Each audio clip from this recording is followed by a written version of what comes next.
It was one of the coldest nights that you can ever witness in that place. And the blizzard was so harsh on the little girl's skin. And skip!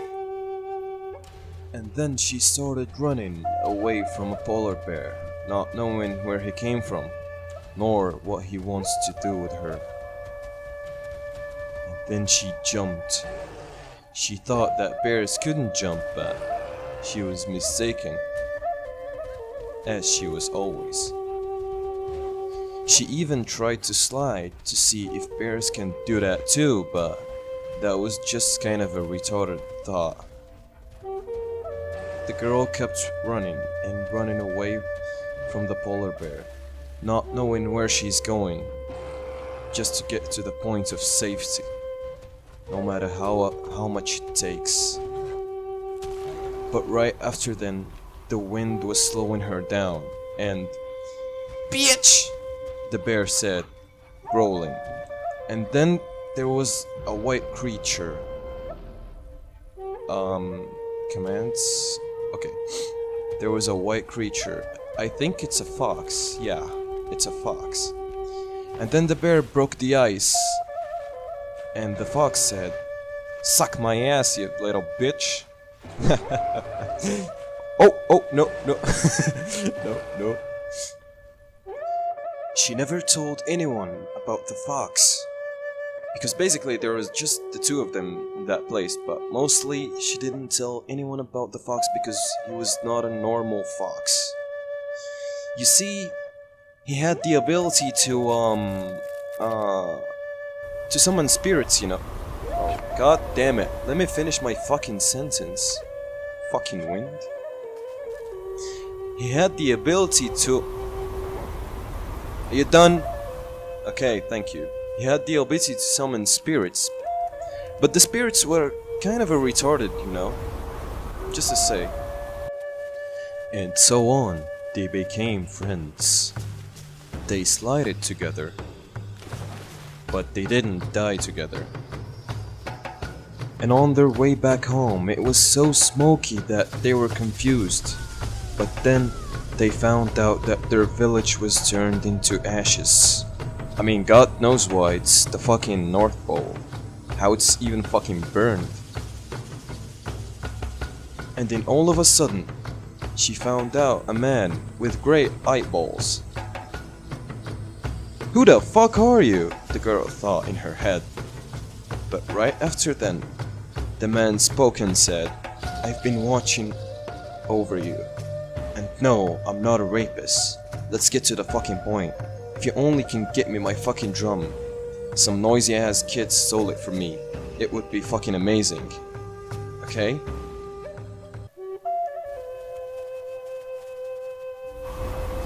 The wind was encountering her every move. But most of the times the wind was helpful. I mean, just what are the odds? A clear road. What the fuck? So she decided to give it a slide one more time for the good old times. But right after that slide, she figured out something which is really important. Her fox was a fucking imbecile. I mean, what the fuck? Get the fuck off my fucking box. You're getting it heavier. What the hell? Oh my god. So there was a giant ball, not knowing where it came from, putting this game into action. But somehow they managed to survive that shit. But that's not it.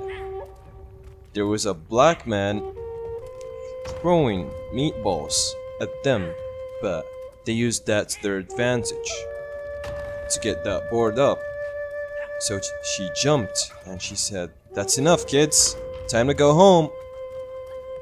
And then she found the drum.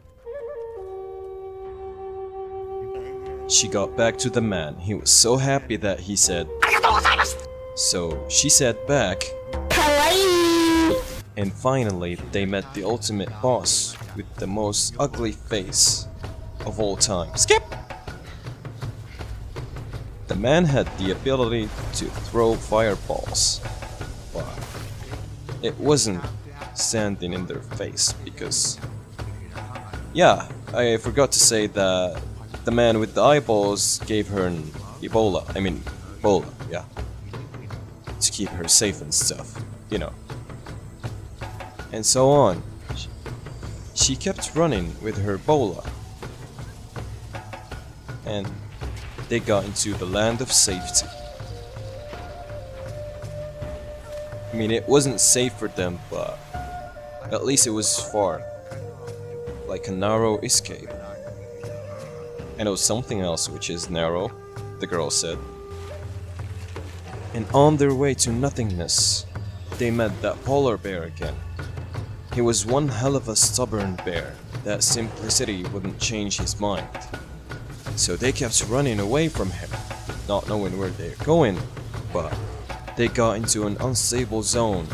They risked their lives, and they got into a dead end. At first time she strikes him with an Ebola, but that didn't work because he was wearing protection. But the second time worked for sure, because it was moist. And then the fish spirits appeared.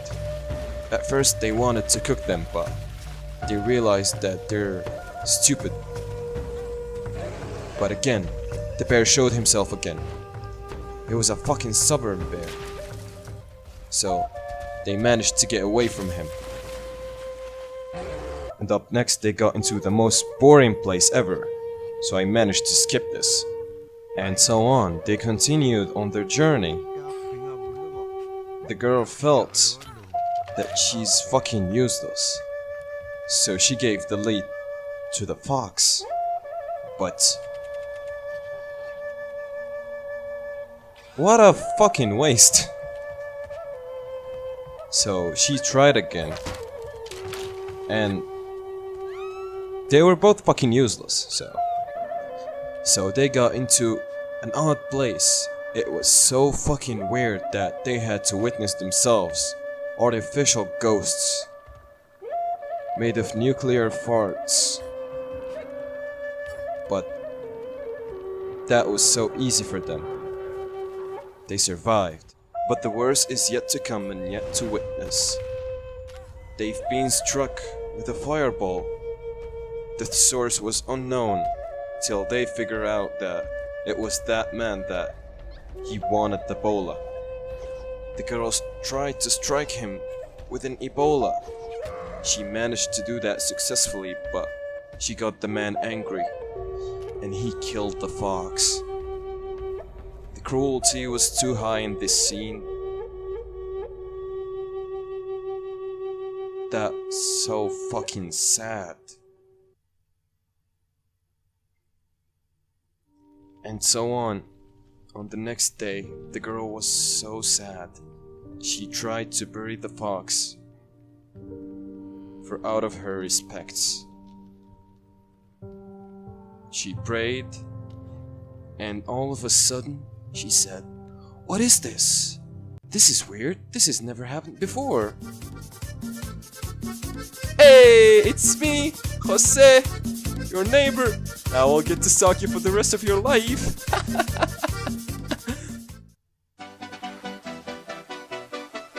Okay, this is the perfect place to hide. Just pretend that you're a fucking tree. That's all. That's all. Yeah, I'm a tree, a yellow tree.